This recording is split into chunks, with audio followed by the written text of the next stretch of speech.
Fobiya tufayli bemor tishlari mana shu holatgacha yetib kelgan. 2 yil oldin 50 yoshli bemor qabulimizga tashrif buyurdi. Hamma tishlari olinib, o'rniga tangli protezlar taqiladi degan o'yda bo'lganda, chuqur diagnostik bosqichlardan keyin ular uchun optimal bo'lgan davo rejasini taklif qildik.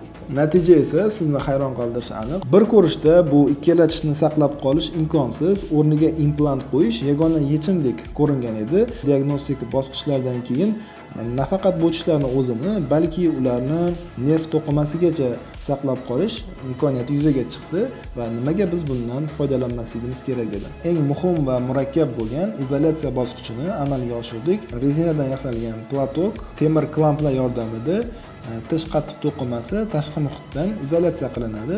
Eng muhim narsa tishdagi infeksiyaga uchragan qattiq to'qimalarni tozalash bo'ladi.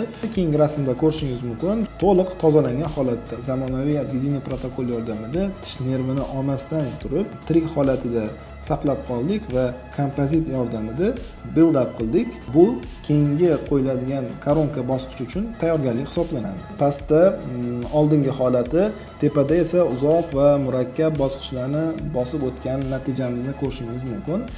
Bemor haligacha rahmat aytadilar, chunki ular o'ylaganlaridek biz ularga tanglay protez emas, zamonaviy metodlar yordamida funksional va estetik jihatdan ular uchun optimal bo'lgan yechimni taqdim qildik. Eng muhimi, jarayon bemor xohlaganidek mutlaqo og'risiz kechdi. Videoni tishi og'risa ham stomatologga borishdan qo'rqib yurgan tanishingizga jo'natib qo'ying.